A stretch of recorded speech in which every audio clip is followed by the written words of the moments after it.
Assalamualaikum warahmatullahi wabarakatuh.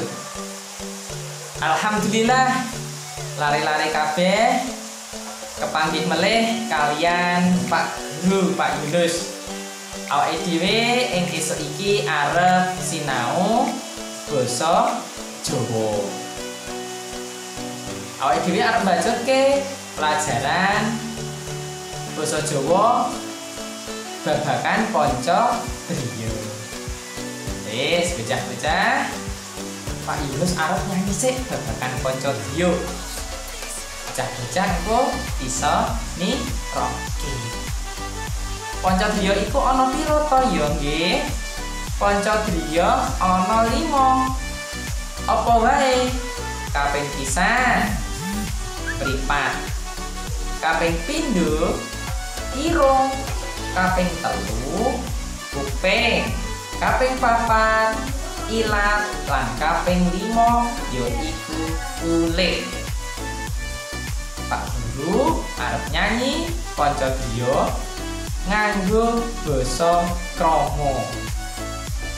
Wis saiki dirungokke. Ayo ayo kanca sinau Panca Driya. Panca Driya iku ana 5 perkara.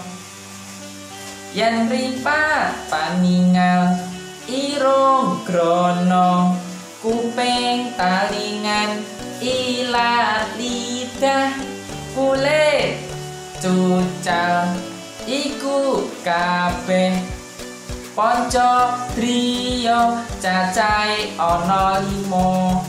Ayo ayo kanca padha dibaleni nganggo basa krama kudu bola-bali.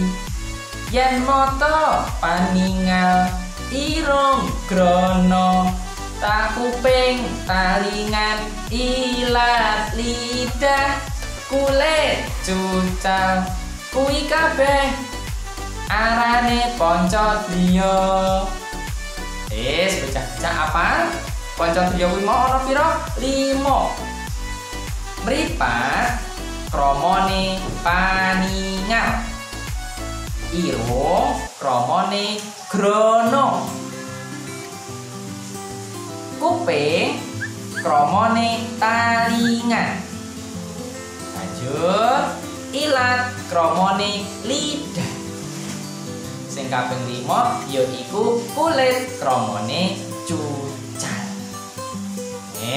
Bocah-bocah, saiki Pak Yunus arep macake ana ing buku paket basa Jawa kaca 71. Ana bocah loro sahabat yaiku Wati karo Rini. Wati, Rin, apa bedane ilat karo kulit? Rini banjur jawab, ya beda, wong jenenge wae beda. Wati mangsuli, iya bener, maksudku gunane. Rini banjur jawab meneh, padha ya, ilat kanggo ngrasakake, kulit ya kanggo ngrasakake. Wati, padha-padha kanggo ngrasakake, nanging beda sing dirasakake. Rini banjur mangsuli, iya bener, yang ilat kanggo ngrasakake legi, asin, kecut, pedes, pahit. Yang kulit kanggo ngrasakake apa ya? Banjur Wati jawab, kulit kanggo ngrasakake panas, adem, alus, lan kasar.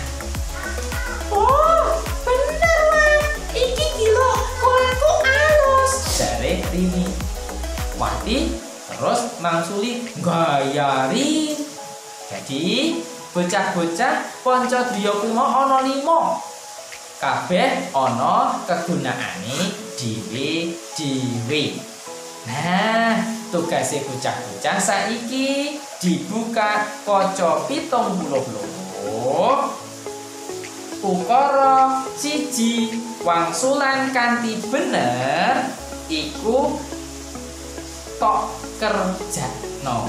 Cacahe ana 5. Banjur nek wis bocah-bocah ngerjakke angka 3. Angka 3 iku ana gambar kuping, gambar ilat, gambar kulit, gambar irung lan gambar mata.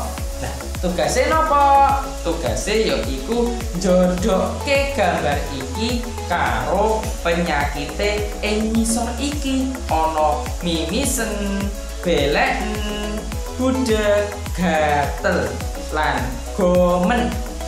Nah, nek wis engko bocah-bocah banjur difoto, dikirimke marang bapak ibu guru pengampu basa Jawa. Nah, nek sampun mangke terus difoto, dikirimke. Ngoten nggih, bocah-bocah. Insyaallah sesuk kepanggih melih.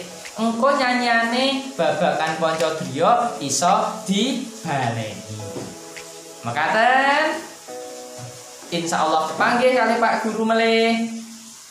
Assalamualaikum warahmatullahi wabarakatuh. Dadah.